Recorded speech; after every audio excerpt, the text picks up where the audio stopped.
PharmaPhobic is powered by Achieve the Lifestyle, a company dedicated to helping you empower your health, redefine your lifestyle, and all for the health of it.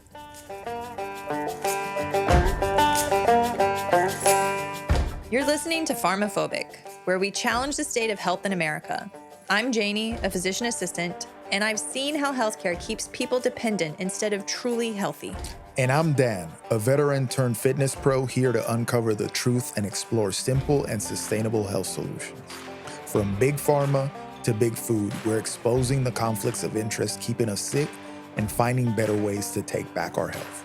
No fluff, no gimmicks, just real talk, real solutions, and a little bit of fun along the way.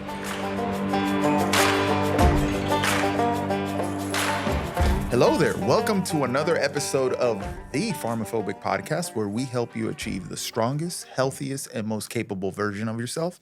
As always, I am not flying solo. I am with my lovely wife, Miss Jane Brown. Hello. Hello.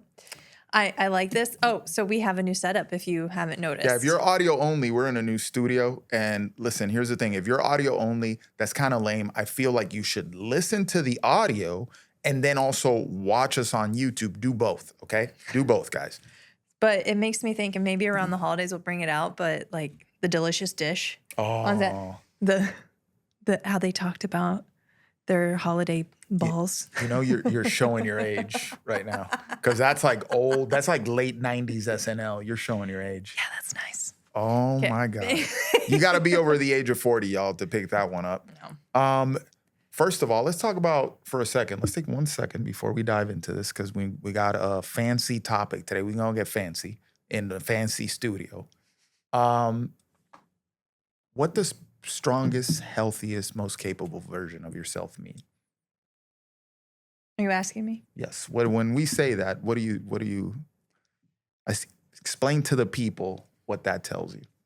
Tells me is the strongest is strong both physically, mentally, most capable. I can do all the things I want to do, have little to no restrictions, and healthiest means I'm going to be here for a good time and a long time.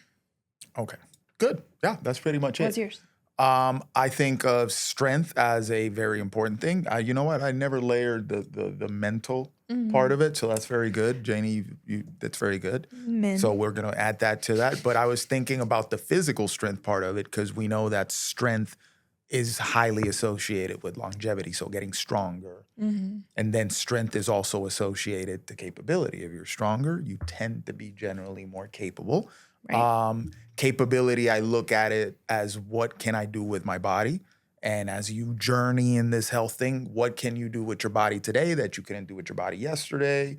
And always working on building capability so that you can get more out of life. And the other thing too is what can I do with my body today? And how can I keep that so I can do it? Yeah, for a long time. Right. And then when I say healthiest, I usually am thinking about like blood work. Because if you're really strong, but your blood work, you're pre-diabetic, then we're not really doing that great. Right. You know what I mean? So I think of it like the healthiest. I'm thinking about blood work. I'm thinking about body function. Like, are all your hormones in order? Are your joints doing their thing? That sort of thing. So that's usually how I think about it. Notice what we didn't say in there. We didn't say, six-pack, hottest looking. So there's no emphasis here. On aesthetics. On aesthetics. Yes, listen, I got it. Everybody wants to look good. We want to look good. Janie looks really good today, by the way. She looks so good. She looks Shout out to Unconventional Collaborative, Basics Over Biohacking. Facts. That's what we're all about here on Achieve the Lifestyle. So great shirt there, Unconventional Collaborative. You couldn't say that right because you didn't wear the shirt like you were supposed to. Yo, here's what I didn't get instructions to wear the shirt so that we could match, because we always end up matching coincidentally. Yeah. And yet again, today, we have another example of us matching coincidentally. My shorts match Janie's shirt color. Now, notice this shirt color is not there's not black, it's not navy, it's not a common color, right? Yeah. How do we end up matching shorts and shirt? It's because these shorts are not a conventional color. How does that happen? I don't know. This is crazy. But I would also like to point out that you started that out by saying I didn't remind you. And if you go back to previous episodes, we talk about why women are so stressed. Because somehow this is my responsibility. I wish I would have recorded the agreement when we decided to join forces in holy matrimony. Prior to that, even when I said, "Hey, Janie, do you want to be my girlfriend?" Yes or no? And she said, yes. That's how that went down. I told her, I was like, listen, this is what happens to men when you shack up. You start forgetting stuff. I was a strong, independent man, don't need no woman till that moment. And then these abilities of doing my own laundry and stuff started leaving my body. I don't know what to tell you. It's just the way it goes. It's nature. Yeah. So Okay. I'm sure a lot of ladies out there could be like, oh my God, Yeah. my husband, my boyfriend is the same way. Whatever. Anyway, we ended up matching anyway. Yep. They can't see my shorts, but they are exact same color as her shirt. Not quite, but it's okay. Whatever. Okay. Okay. So let's talk about it. Let's get into this. So last episode, we talked about how our lifestyle fitness has changed since we've turned 40. Yeah, we old now. That's what's going on. No. And we had talked about, I had brought up that we had our GI map results back and we were going to talk about them. But should I say we pinched it off at the end and we couldn't? Jeez. Yep, that's my wife.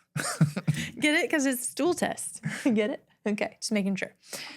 So we're going to start with going over these results today because it's going to go, it's not just here are our results and here's what medications we're taking. Absolutely not. This is a PharmaPhobic podcast, but it's going to go more into how are we adjusting our lifestyle and also we're approaching it supplement-wise. I don't know if I'll really go into detail with what supplements we're taking because it's so individualized with the results that I don't want to. We could talk about it a little bit, but listen, guys, disclaimer, when you get to this level where everybody should be doing some sort of GI testing, especially if you're experiencing gastric discomfort, right? Yeah, or well, not even just gastric, because if you think about it, our gut is first line defense, right? One of our first line defense, when we eat, that's the first thing it comes into contact with. And so if you're having skin issues, mood issues, we've talked about this, the gut-brain connection. Yep. A lot of serotonin and that sort of stuff is produced in the gut. Yeah. You want to have your gut functioning as close to optimal as possible. Yeah. But digestive issues are obviously going to be from the gut, right? But there are some other things that could, disrupted sleep, stuff like that. Allergies and things like that. Yes, thank you. Allergies. Yeah. Okay. So, yeah. So there's a lot of things. And when you think about, I think a lot of people do not understand what a normal what normal like bowel movements and stuff are. Okay. And so typically 1 to 3 bowel movements a day is normal. If you're not pooping every day, that's a problem. Okay. And then not getting super bloated after meals or later in the day, not having reflux, excessive burping, some burps, some farts, fine, but excessive amounts, not fine, especially very foul smelling out of either end. Okay. Mm-hmm. Pain, abdominal pain, either after eating or if you haven't eaten in a while. So a lot of these things are not quote unquote normal. In conventional medicine, I remember when I very first started practicing, bloating was one of the things where I would be like, ugh, if a patient came in because I didn't have good answers. Same thing with sleep or fatigue at that time, unless it was something I could give a medication for. Obviously, my education and way of practicing has evolved, thankfully.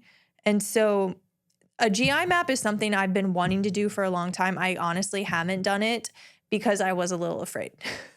What were you afraid of? Well, after having a diagnosis of melanoma, I was afraid. I'm like, okay, well, further testing, what else abnormal is going to show? They're going to be coming off. Yeah. But I have great friends and they were like, do it, especially because me personally, I didn't have obvious gastric distress. You know, like I poop every day. Thankfully, I went through an under eating episode where I did not, and that is not fun. This was back like 2016, 2017. Before I came and rescued you. Got it. It was definitely my friend Laura, not you. Okay. The dietitian, all right. But I have noticed that in the past 6-9 months, and even before then, but it's gotten worse, is I have bloating later in the day. Not immediately after eating, but towards the end of the day, my lower abdomen's a little bit more distended. Not to the point of discomfort. I can live with it. I'm fine. It's just something I noticed. And I'm not coming at it from a vanity aspect. I'm not like, oh my God, my lower abdomen's sticking out. I'm fat. I'm not coming at it from that. I'm looking at it as my lower abdomen's distended a little bit. Why? What is my body trying to tell me? Is there something I can do to help that? Again, it's not about aesthetics. These are our bodies communicating with us. We just have to kind of decode it. And I told Dan, if I get a GI map done, you have to do one, because since we live together, we probably have similar, if there's little pathogens in there, they may be similar. Well, anything you want to say about prior to getting it done? I have an iron gut. I can eat whatever I want. Yeah, and I was like, watch him like pop positive for so much stuff because he hasn't. He's fine. Yo, I keep saying it. Like, if I survived Afghanistan food from like eating with the Afghans, I'm all right. I could probably eat a rock off the side of the road and be all right. But, you know, I get it. Like, if I had some sort of gut discomfort or some skin allergy or something like that, I think that should be like, that should rise to the top of the priority list when figuring your health out, you know, because it really throws you off when you have gut issues. Now, here's the thing. What I was going to say, this is it's complicated, I want to say, and it's very like high order type stuff that we're about to get into here. I guess what I'm trying to say is I don't want to necessarily overwhelm people with a lot of information. No, we're just going to share some basic things. And what I want to get across most is how the gut should be a part of a baseline to figure out where you're at, or a workup if you have issues going on. It's not just labs alone don't show the full picture. Gut, how the inside of your microbiome looks, and if there's overgrowth or undergrowth of good guys, can influence your hormones. It can influence your allergies, so like a histamine response, your risk of autoimmune disorders and things like that. So I'm not saying that everyone has to get this done, but if you want a deeper dive into your health, like establish a baseline, and or if you do have something going on, this is great. And I don't understand why people don't do this. You'll pay $500 or more for a full body scan to look for any evidence of cancer, but you won't like poop in a little thing and take a sample of it and send it off to see what the inside of your gut lining looks like. No, that was traumatic though. Okay. that was a situation. He was like, I can't believe I'm playing with my poop. It was a situation. That was a situation, but I survived. Yeah. And so, yes, I agree. I don't want to overwhelm. So we'll just go into the basic things. Now with Dan doesn't have any like bad guys in his gut. I'm going to keep it very general. He does have some good guys that are a bit lacking, okay? And that's like, fine. We just prioritize digestion, maybe a probiotic if appropriate, and we go from there. What Dan did have is he had signs that I suspect his liver and or gallbladder may not be functioning optimally. Now, this could also explain why on your labs, you've had elevated liver function tests. And it's happened a couple times. They'll jump to an ultrasound of his liver, which, sure, it's appropriate. And that looked normal, thankfully. Which that did happen as well, yeah. And then they're just like, oh, okay. But then also your testosterone's not where you want it to be. No, I'm definitely 42. And so if we optimize your liver and your gallbladder, could things work downstream to help improve your testosterone? Possibly. I don't know, but I think it's worth doing. So what we have Dan doing is supporting his digestion of fats, support his gallbladder and liver health, and just see if that moves the needle on his liver markers and or his testosterone. And I don't know if I'll get him to repeat one of the GI maps or not. I mean, we in this fight now.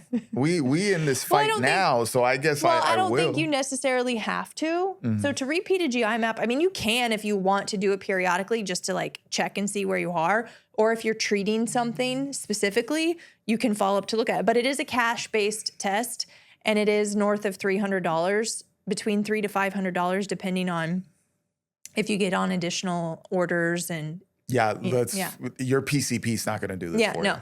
And you can use HSA for it. I did.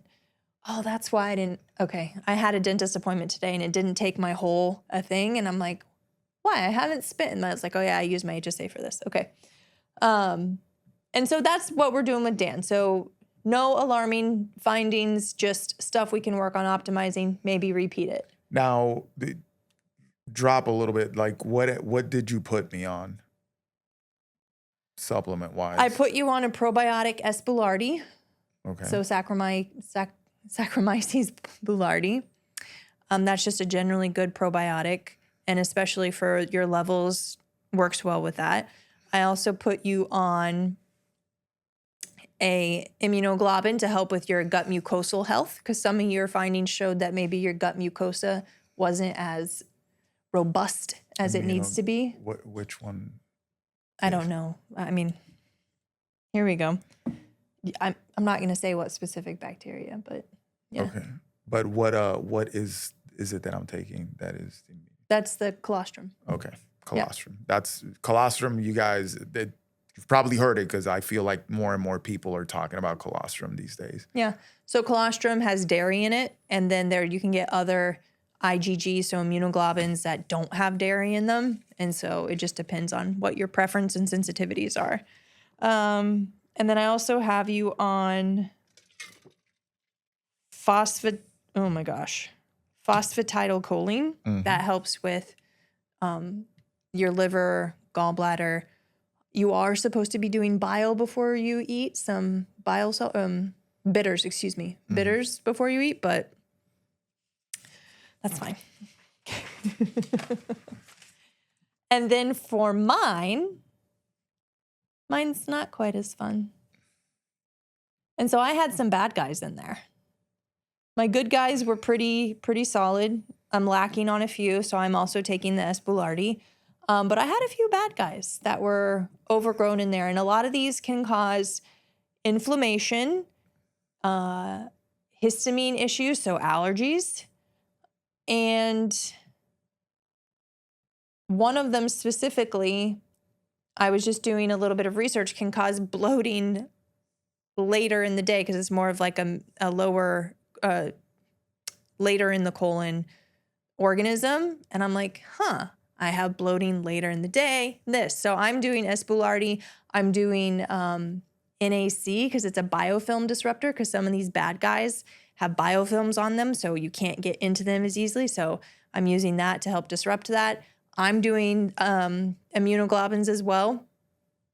I'm choosing to do something that's not colostrum, something a little bit different for mucosal health. And then I'm also doing bitters before I eat, also incorporating radishes at the start of my meal, because that is a bitter food, so some natural way as well. And I'm going to do that for about 2 months, and then I'm going to take some other stuff to kind of really get in and kill these guys, because I'm using now to like flood with good guys, disrupt some biofilms, support my mucosal health, and then we'll send in the kill team. You think that had anything to do with antibiotics? Yes. So I was on antibiotics back in May, not because I wanted to. PharmaPhobic podcast, I understand, but I had a skin rash, and I'm like, I can treat it naturally. It's fine. And then streaking started occurring, a lymph node flared, and I'm like, oh no. So I went on antibiotics, but I had the bloating stuff prior to that. I'm not going to blame it. I'm sure the antibiotics didn't help. Yeah. But, fortunately, my friends Danielle and Laura helped me review these a lot. and especially mine, because I'm like, listen, I don't want to treat myself. I'll overthink beyond belief when it comes to myself. So can you two help me? And they did wonderfully. Danielle, PharmaPhobic podcast alum. Yes. Yes. Yeah. And so yes, antibiotics, but also stress. So stress can really disrupt your gut health and make it easier for opportunistic bad guys to take root and flourish. And so yeah, I mean, I 100% agree with that. And so I've been working on decreasing my stress. We also got DEXA scans. Mm-hmm. I recalculated my maintenance calories. So I bumped up my calories because I was in a little bit of a deficit, which I suspected. So let's take that stress away. Boom, bump up the calories. I've been more mindful of my workouts. I'm trying not to burn it in the ground all the time. I've peeled back on jujitsu until my energy comes back up with the increase in calories, because my energy was a little bit low as well. And just trying to be more mindful of reducing stress. So taking care of myself. 40, I told you this was going to happen, by the way. I think I said this last time. 40 hits different. That mug, it shows up and it says, boom, I'm here. Yeah, but I think it's also just life, right? Because what happened right before I turned 40? Mm-hmm. I was diagnosed with melanoma. My father was diagnosed with prostate cancer. I lost my job. And it's, and I'm very much that type of person to just bulldoze through. And so I had surgery and I worked from home at the time. So that was the previous job. And the day after surgery, I logged in and did some work because I'm just sitting around. I'm bored because I can't be doing nothing. That's not productive. Yeah. So my advice is, when you go through something big emotionally, whether it's physically like a surgery or it's big mental things, do take time to process it. Because if you do what I did and just bulldoze through it, 3-4 months later, you're like, oh, you know what? I don't think I took time to process that. So now I have to do it now. And then just, lifelong stress as well. So I had a very stressful childhood. So that probably didn't give me a good base of a gut microbiome. My gut's probably been disrupted since I was young. Yeah. We can talk also how we used to eat and how that was. Yeah. Yes. And then how we used to eat. All the alcohol I would consume, right? Yeah, that definitely didn't do it. You know what? Now that you say that, I'm trying to remember who talked about trauma and gut health. Well, because it's funny because I sent just kind of, as a joke, I sent to my friends Danielle and Laura, I was like, why do I have so many of these bad guys? And Danielle just stress. Responds that. No, there's a connection there. And so again, going back to how we don't want to focus on aesthetics when we want to be stronger, healthier, more capable, we want to focus on what's inside as well. So mentally and internally, physically, right? And what you're capable of doing, not just because how you look. Because from a childhood of stress, I have great traps. Mm-hmm. Like there's hypertrophy from hypervigilance, just what's going to happen all the time, right? And maybe some flinching too, right? But that does, people are like, oh, your traps, such big traps, they look great. You must do shrugs. I do no shrugs. It's just from back then. So aesthetics doesn't always mean that it's great on the inside, because my gut's a mess from it. Yeah. That whole thing with it, everybody wants to look a certain way, but we're gonna follow the function, right? You know what this makes me think of? Form follows function. So you look a certain way because your body can do a certain amount of things. Yeah. Right? So anyway, I'll keep you guys updated because Dan's going to be just more support to see if he can get his good guys. And I'm doing, like I said, the kill phase and stuff. So I'll keep you guys updated. If you have any questions of how to get a GI map, I'd be more than happy to point you in the right direction. I may be able to facilitate orders for some. I'm not pushing that, but if you want to know more about it, be more than happy to share information. Yeah, this is like higher order stuff, definitely, that I think everybody should eventually get to. Well, I think if you have an issue, Well, if you work with one-on-one with a health coach, like if I have a client works one-on-one with me, they're obviously to a point where they want to investigate further. Yep. And you have somebody managing it so that you can attack multiple things at the same time. If you're cruising solo on this, you got to phase out a little bit more, Yeah. right? Because you're going to get overwhelmed with Yeah. information. And also be ready to make some changes because you have to. I've done GI maps on some people where it's like they're significantly under eating. And I'm like, well, your gut microbiome shows that it needs more support. It needs more food. And if you're not ready to do that, then don't waste your money. Yeah, and then there's the fact that, you might be eating a certain way that you might call healthy, but it either ran its course, because this is possible, and that way of eating no longer serves you, or what you're calling healthy isn't actually healthy, and you're having some form of reaction or detriment, a detrimental reaction to it, right? So I mentioned a couple minutes ago, like the way we used to eat, we were very vegetable heavy back like a couple years ago. Like, we like these breakfast scrambles, it had eggs, it had beef, but I'd put, like broccoli and radishes and like a whole bunch of stuff in there. And they were very robust on the veggie side. And you're like, oh, that sounds amazing. Yeah. And then Janie would be bloated, and Well, I don't think necessarily the vegetables were the problem. It was probably some I don't know, overgrowths and because when we stopped eating that many veggies, your post-meal bloating went down.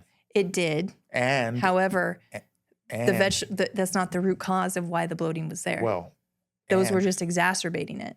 but here's where another thing that went down was the level of gas. Why are you going to throw me out there like this? I'm just saying, man, it was a marked difference. Well, right. Well, because a lot of bloating, there's a lot of air. It's got to come out. It was, but I'm talking like, night and day. Like Yes. we were up here, guys. And then we went down here, and I'm like, oh, this is amazing. I love you so much for bringing that up. But I think for me too, because we were very heavy on the leafy greens, and then we peeled that back. And I think that it just digestion feels different that way. Even for me, like I would eat a lot of Brussels sprouts because I love Brussels sprouts. Yeah, but I also think there's a bit disordered with me eating because I would go hard on the vegetables and Brussels sprouts just for quantity because I was trying to keep calories low. Mm-hmm. Right? And so it may have been like they say, yes, it's good to eat a lot of fiber. You can't overdo it on fiber. Mm-hmm. 100% was there. No doubt. Right? Because I'm like, oh, I can eat all of this and there's so many little calories because I had to keep things down. Or if it fit my macros, veggies didn't really count, And so there was a whole disordered thing associated with that. But now I'm excited because figured out issues. I'm going to solve it. I feel like that's a song. If there's a problem, I'll solve it. Vanilla Ice. Okay. Check out the hook while the DJ revolve it. Mm-hmm. Yeah. Mm-hmm. Mm-hmm. So I definitely will repeat mine. Possibly you correlate it with some blood work to see how we're doing. And I just think it provides a wealth of knowledge if you want to further your awareness of your health or you do have specific issues. Oh, so what I was going to tell you about the aesthetics, when you said aesthetics aren't everything, that makes me think of, and this can go into what you want to talk about, that Serena Williams commercial.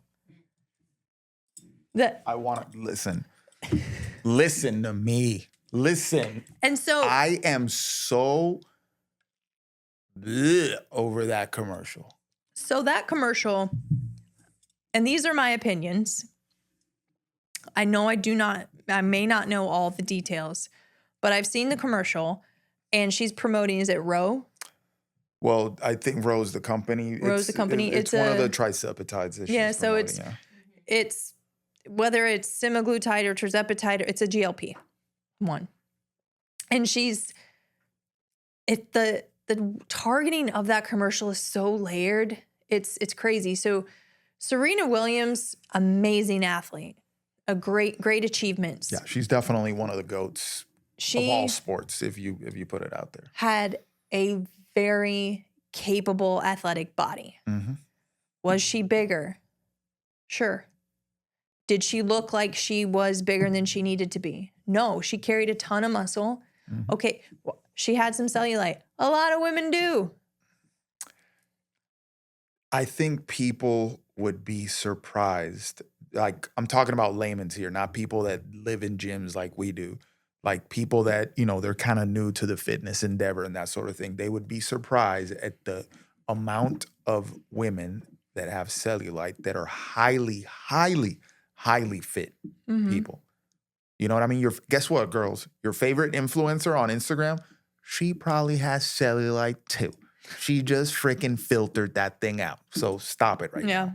But yes. But that commercial frustrates me because she's saying that it's what she needed to lose weight after she had a kid. So boom, you're targeting women who have had children. Yeah, that are dealing with their post. And it says what she need, but show me the receipts. Show me everything else you tried. Did you do, dedicated strength training? Not to the point of when you were in your tennis career, because somebody who reaches that professional Olympic level, that you disregard your health in order to achieve something. And so, like, what did your blood work look like? Did you heal from being a high performing athlete? Did you heal after pregnancy? Did you get to a place where you're nourishing your body appropriately and then had trouble losing weight? Okay, if you need a GLP, are you taking it at a very specific dose to you, or is it a standard dose? Everyone who you just told to get on a GLP, can they get that same specific dosing, or are they going to be given what their PCP can get filled through their insurance, which is arguably way too high?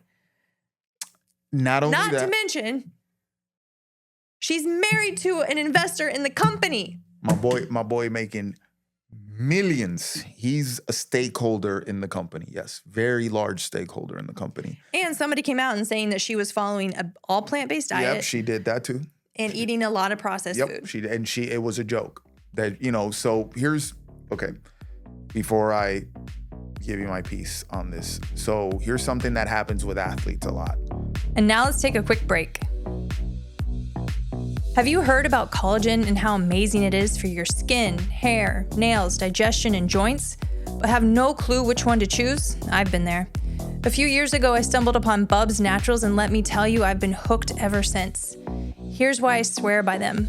Bubs Naturals keeps their quality standards sky high from the start to finish.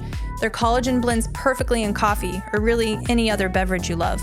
Plus, they've got convenient to-go packs so you can stay on track wherever life takes you. And it doesn't stop there. They'll donate 10% of all of their proceeds to charities that support veterans. How awesome is that? Oh, and they've leveled up their electrolytes too. The mixed berry, that's my absolute favorite. It's light, refreshing, and not overly sweet. What sealed the deal for me?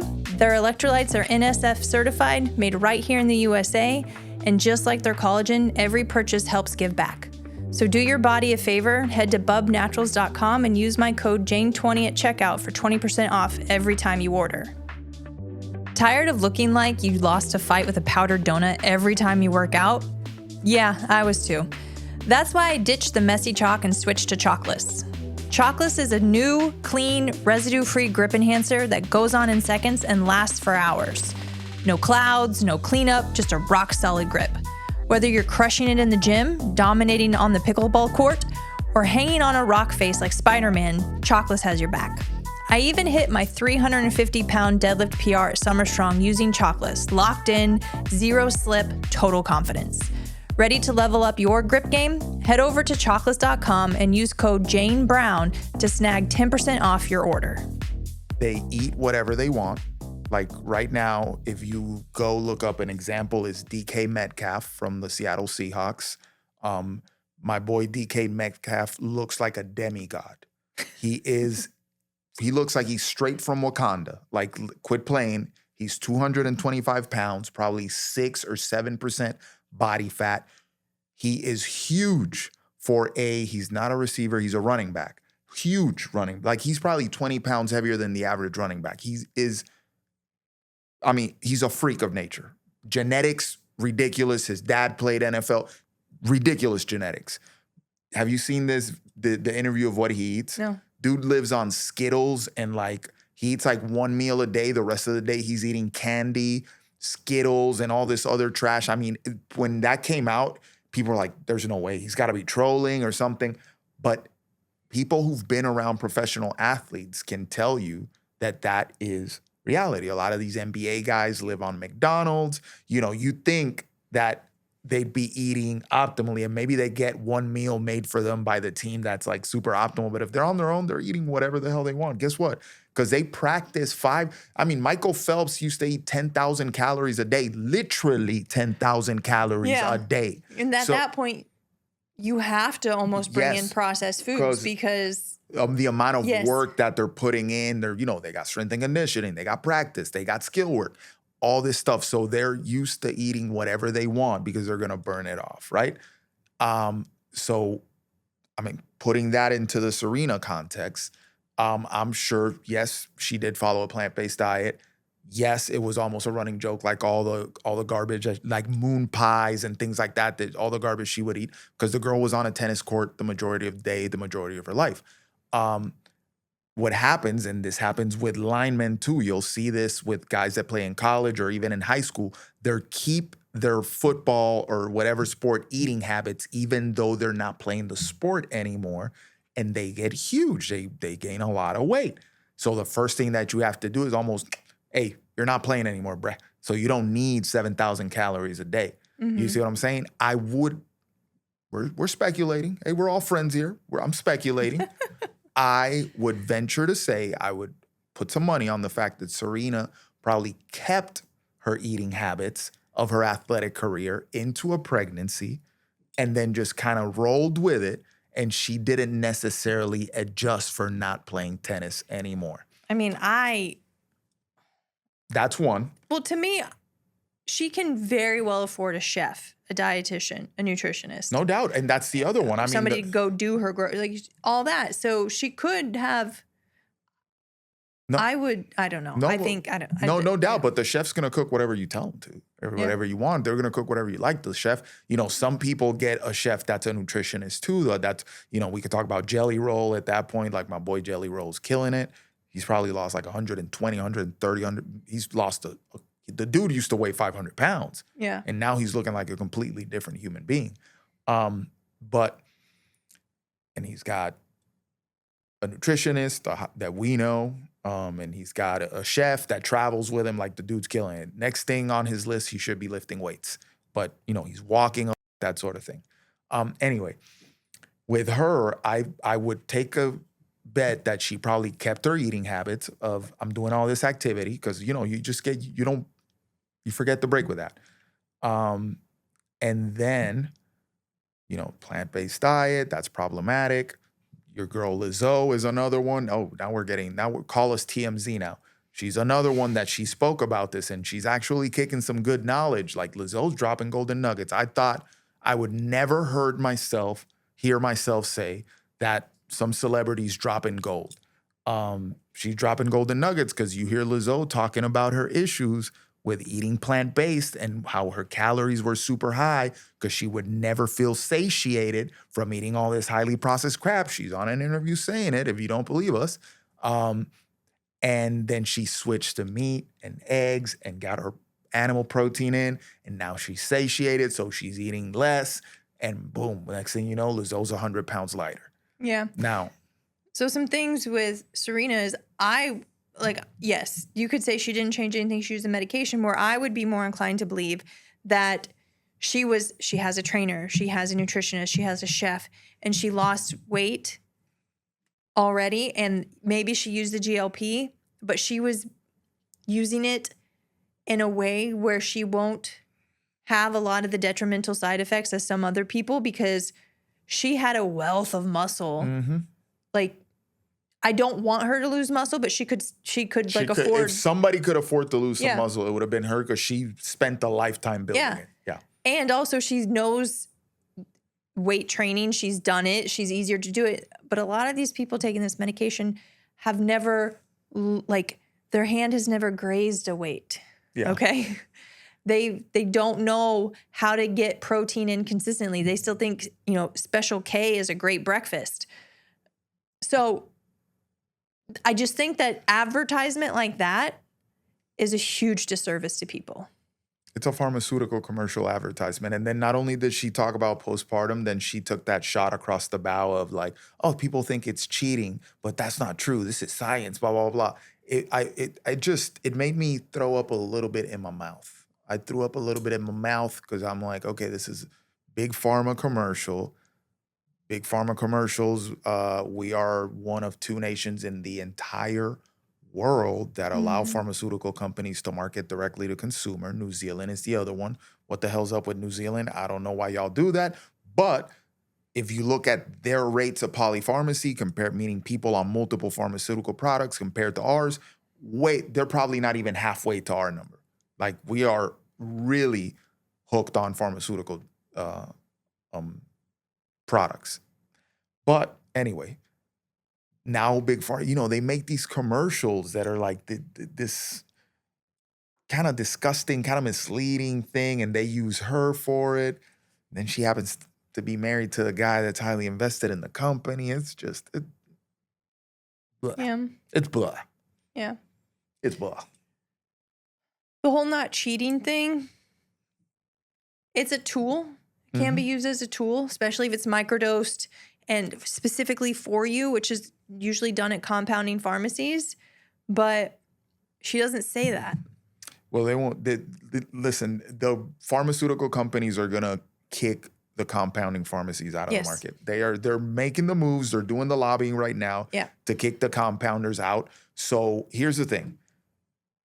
If you go on a GLP, right, through your PCP, what it's like, usually a lot of them have 4 doses, right? You get the quarter, the half, the 3/4, the full. No. Whatever the... So it goes, like semaglutide's 0.25, 5, 1, 1.7, 2. So it has 5 steps. Okay. And then tirzepatide is 2.55, 7.5, 10, 12.5, 15. Is that 5 steps too? I think that was 6. Okay. So you have these steps that you're going to get worked up, right? Yep. And they're going to give you this first dose and you're going to lose a little bit of weight, and then they're going to titrate you up to the next one, and then till they get you up to the top dose if you need to go there. Some people might hold at the 3rd or 4th dose because they got a bunch of weight off and they hold them.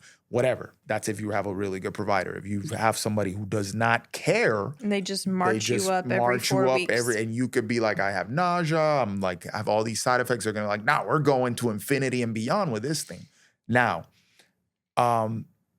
the compounders can make decimals of these doses, right? They can give you a half of the smallest dose or 1/30th of the full dose. Like, they can really personalize the doses, especially if you have like a concierge or you have like a private doctor type of thing and you're paying out of pocket and they get it from a compounder. And not only 2 things happen, it's going to be way cheaper because you're not buying a full dose. And you're actually, according to them, you might see, and honestly, I'll concede this point, you see a lot of benefit and the side effects are minimized, highly minimized, because they are on this minute dose of the GLP. Right. So there's an argument to be made. They're like, hey, these things could be used in this way. Now, your PCP, your regular conventional mainstream doctors, which is always my argument against the health field people that are private providers that have concierge practices that have access to the compounders, that they're talking from an ivory tower, right? Because they serve this very small population, but the 99% of people that end up going on these drugs are not going to get the same treatment that these people are giving their clients, right? So here's it's my argument. You're arguing from an ivory tower. Let's look at what 99% of the cases are going to look like. They're going to do the to infinity and beyond. We're going to work you up the steps and you'll be sitting there. Oh my God, I have no muscle no more. Hey, guess what? We got one more step. Take it. But guess what that means? Guess what that means for the clinic that is doing this to you? Bigger reimbursement. Yes.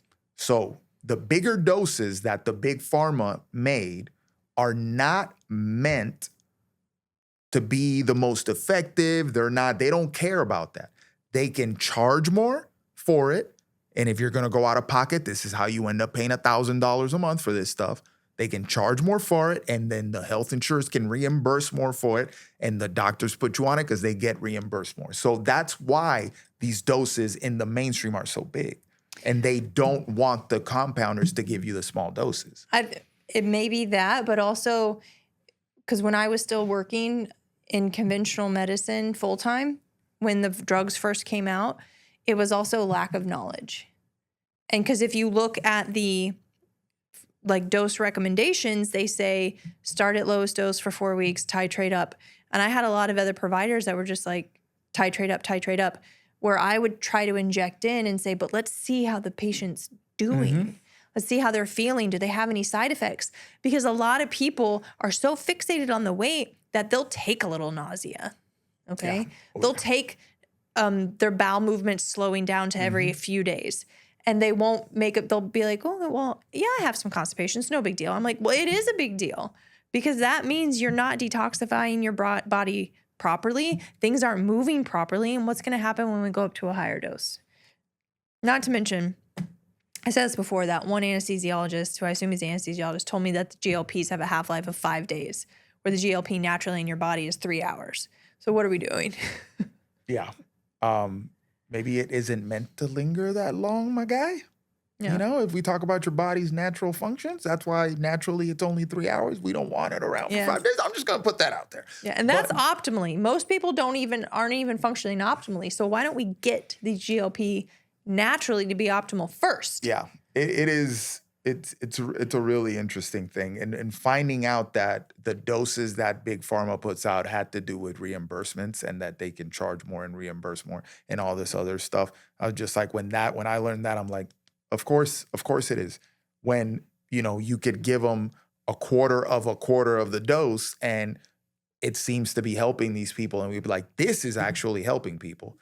This is not. Right. But this part that is not is what 99% of people are going to get. And people that go to some highly specialized private provider that you pay them a good amount of money for it, they can put you on this dose. But guess what? Pharma's going to kick those people out of the market. They're going to kick the compounders out of that market. Yep. So stand by for even more expensive GLPs and Serena doing her little dancey dance for Big Pharma. So why I brought that up was because eating a high protein diet is good for you. Okay, so we're going to finish with this because we're going to talk about something that stimulates your GLP naturally. Guess what that is, Janie? Protein. Protein. Particular, the high quality protein. That is. Was that on purpose or accident? No, the first one was accident and the other two were on purpose because it was really bad. But high quality protein. The best quality protein is which one? Meat. Red meat, okay? So first I have to ask, did you see that video of that girl, the vegetarian girl, lifelong vegetarian that eats a steak for the first time? Oh, yes, I did. That thing went super viral. She like, I've cooked, steak for my boyfriend before, but I've never eaten it. With an egg and avocado? She went in. She had a ribeye, eggs, and avocado. And then she's like cracking the yolk and dipping the steak in it. And she's losing her mind because it was so good. Then she's like, I want to put the avocado on it. I'm like, listen, baby girl, you started with a Ferrari. Like ribeye, avocado, and eggs. You went Ferrari right off the bat. That's amazing. But, you could see like she's like having this moment of like, oh my God, why wasn't I eating this already, right? Welcome to the club. Welcome to the club. We love meat around here, and that's really good for you. Anyway, so there's a study out there about meat and that it may have a protective effect against cancer. Ooh. Recently published, yes. Don't let mainstream hear that. No. By the way, I love my life. I do not want to harm myself. just in case. Anyway, it was published in the Applied Physiology, Nutrition, and Metabolism. It's a medical journal. They went 16,000 adults, ages 19 and above, using the NHANES. We've spoken about these surveys here before. National Health and Nutrition Examination Survey. We did that for the ADHD episode, if you want to go back and listen to that.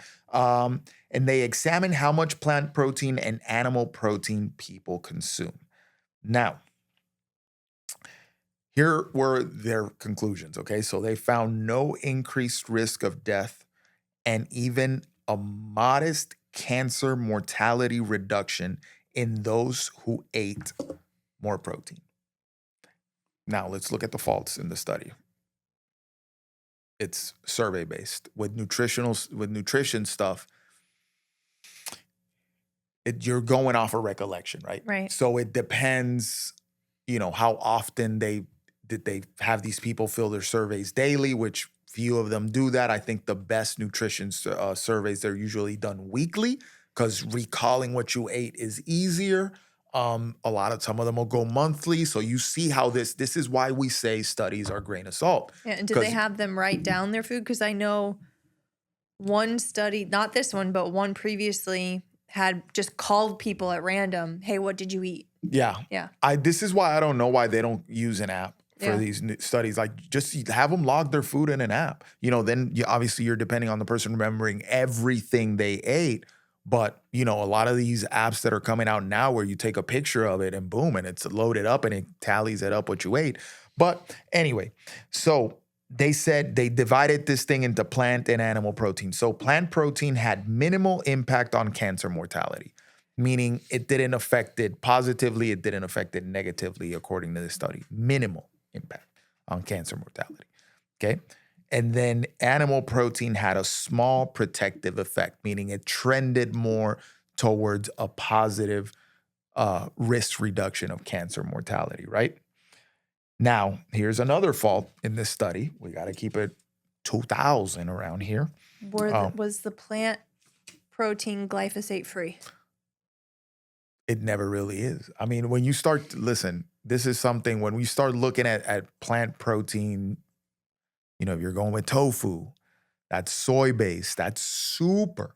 Soy is probably one of the most sprayed crops in the world, okay? I'm almost like, where did soy come from and when did we start eating it? Because it's kind of weird how much they spray that thing and how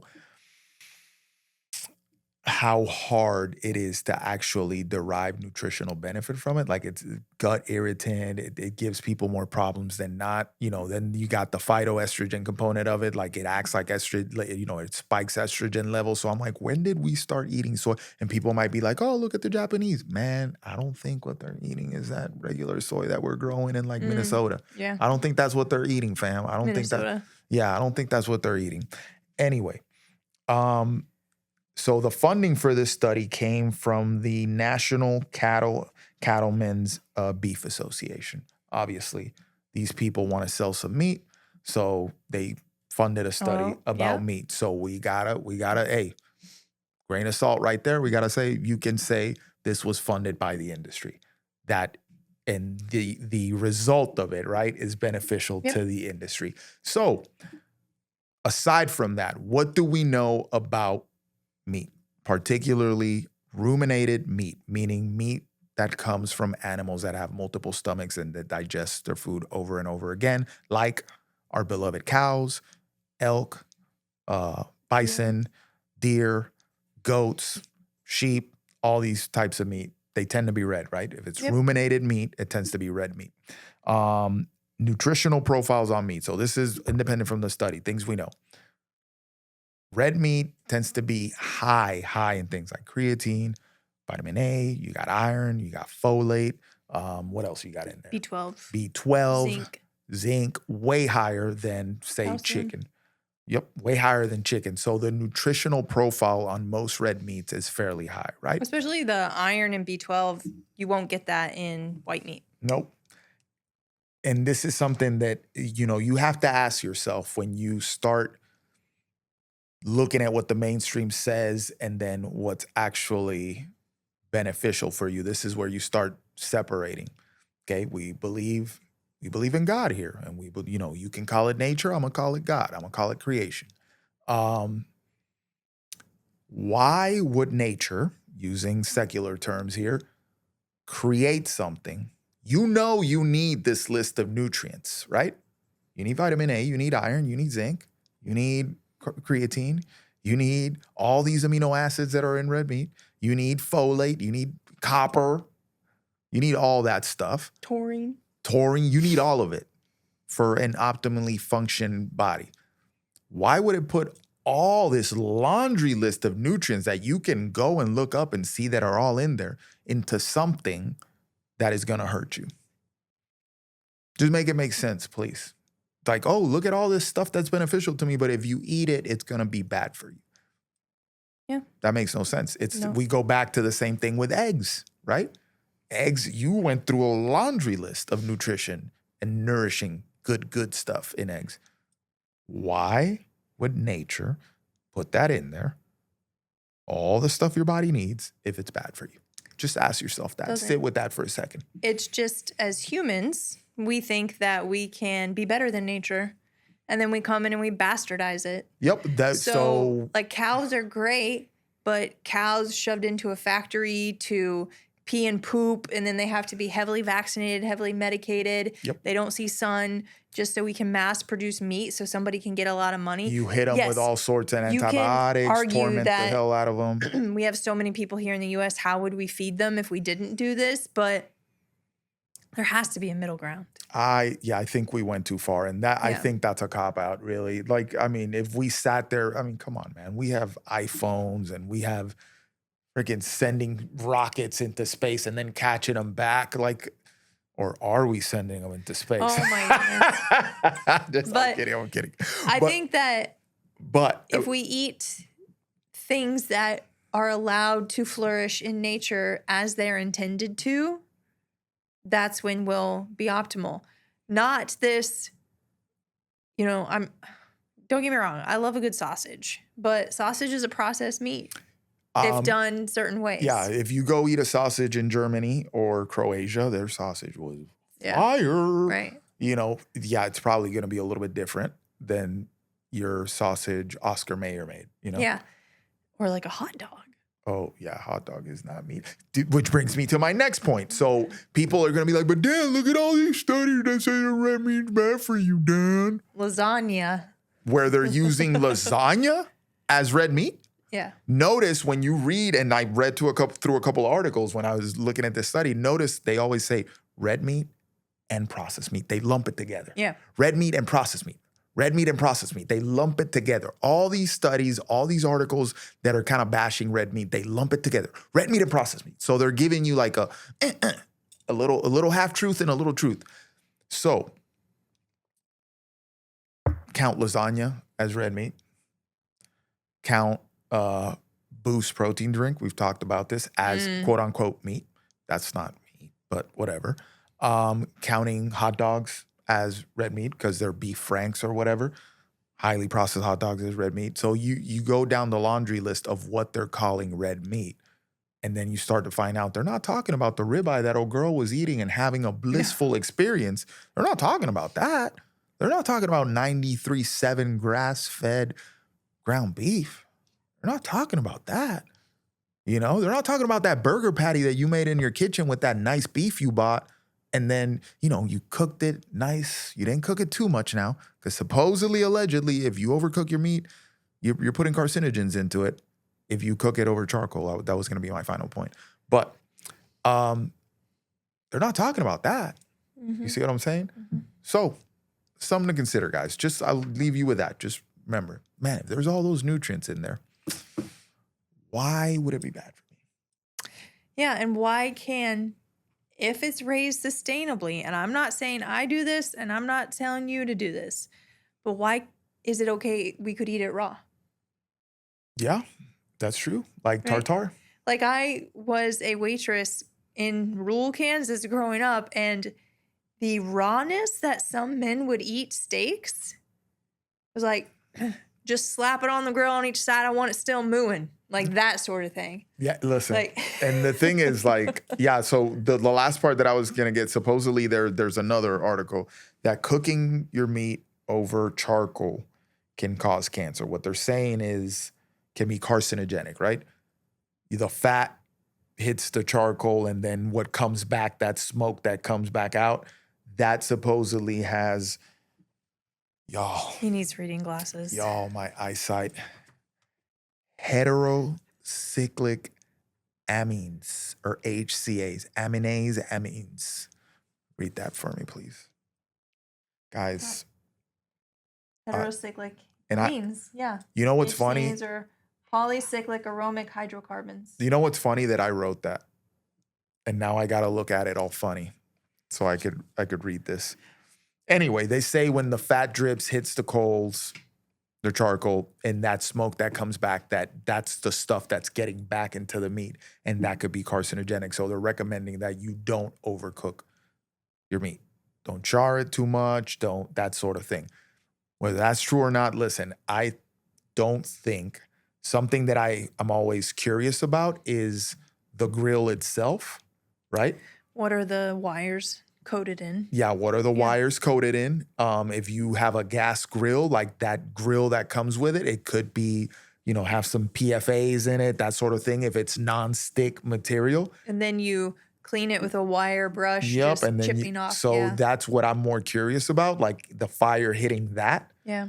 Because technically, not even if it's non-stick and then you're cooking it over an open flame. More. Yeah. Yep. So that's what I'm more curious about. But if you put a piece of meat over an open flame, wood fire, like they do in South America, which that's probably one of the best steaks I've ever had, is a wood fire oven cooked steak.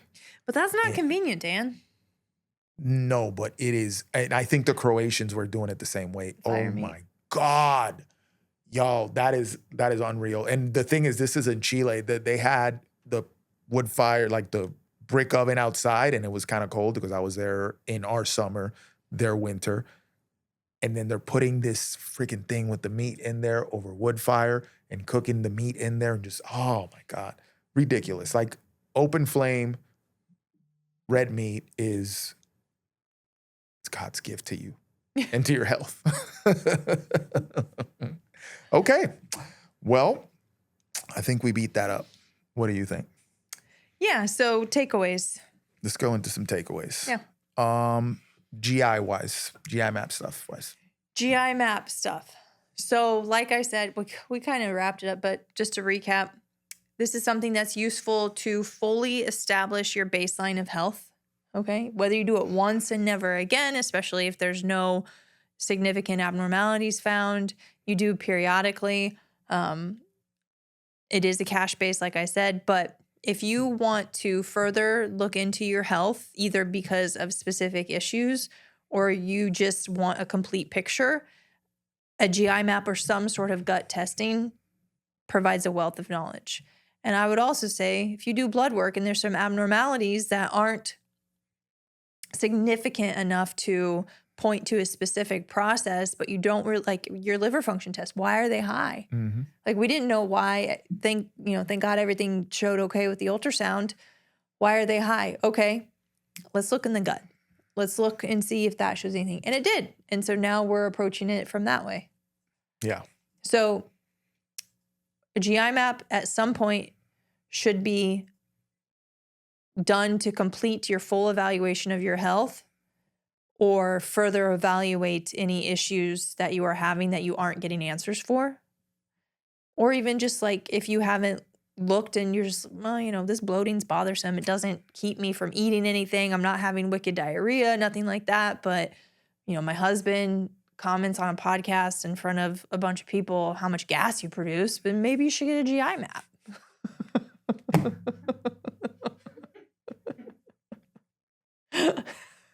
That was very passive aggressive. Yeah. I was extremely. Yeah. Oh, that was so raised passive in that. aggressive. Oh my God, Amy Woody. Oh dear Lord, that was passive aggressive. But I have access to get these tests ordered. I have access to point you to other people who can order them. Or if you're just like, hey, I don't know if I want one, but can you give me more information? Guess what? I can do that too. Yeah. Meat wise, guys, eat meat. Just do yourself a favor. Get some red meat in your life. It's okay. So a diet high in protein, at least 100 grams a day, starting your day with 30 to 50 grams of protein is a great way to achieve a stronger, healthier, more capable version of yourself. Correct. Okay. Yep. Don't fall for Bill Gates meat either. Okay. Yep. Just wanted to put that out Well, there. and also, so one thing though, because there may be some people out there who cannot eat red meat because the government made ticks to make us allergic. Ah, yes. No, so there's, the Lone Star tick, yeah. Anyway, or some people for whatever reasons, don't like the taste of it. They don't like red meat. They can't tolerate it. Mm-hmm. They don't digest it. Well, if you're not digesting meat very well, you should get your IMAP done. But there are other meats are fine. If you want to do more chicken, which is a white meat, go for thighs that will have some of the nutrients that red meat has, not to the degree. But then that's when maybe we need to consider taking a supplement, B12, iron, things like that. Yep. But eat meat. Yep. Like fish, chicken, red meat. Just eat this stuff. Just put it in your neck, okay? I think that's it. I think that's all we have. I'm trying to think. We don't need to go back to the Serena Williams. Serena, loved your tennis career. Not crazy about you on Big Pharma ads. That applies to Travis Kelce. That applies to whoever else is on these Big Pharma ads. Yep. So what's coming down the pipeline for us? We're going to have a guest in, what did we say, October? No, probably 2 more weeks. 2 more weeks? We're gonna have a guest, yeah. A local... he's another health practitioner, doctor. Yep. Yeah, doctor of Oriental medicine. Mm-hmm. So he's going to talk to us about some like-minded things. So that'll be fun. And maybe, I'm hoping to learn some stuff too.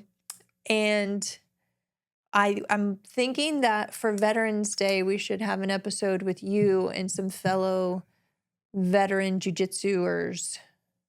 Yeah, we could do a round table. Yeah. You've seen how that we got the round table. Yeah. Huh? Yeah. And then we're going to the Power Athlete Collective in a month about. Before that, this weekend is a very special day. It's actually next Tuesday, which... Oh, we'll be recording. Maybe. No. Maybe. But it's very, you'll have another PharmaPhobic episode for sure. But it'll be our anniversary. Yeah. Guys. Yeah. How many years?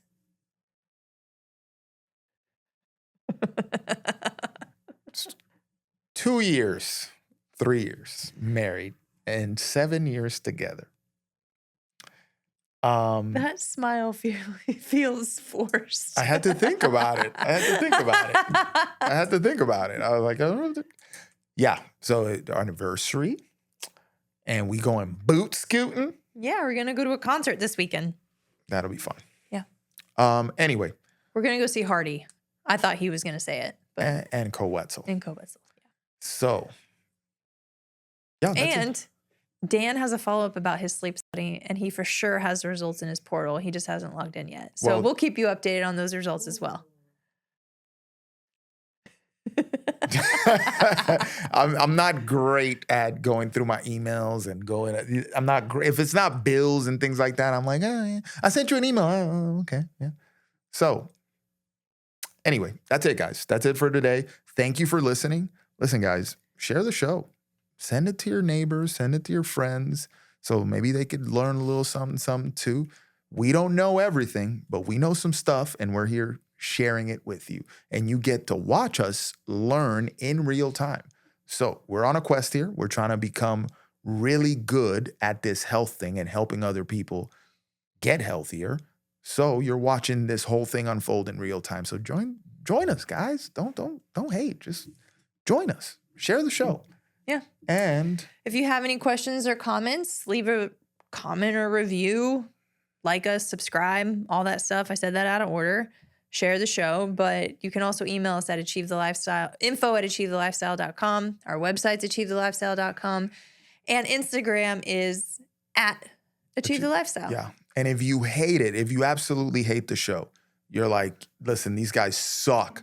Send it to other people so that they can confirm for you if we actually suck. Make sure it's like, and also make sure it's 5 stars, because that means you really don't like it. Yeah. So just share the show. If you hate our stuff, just share the show.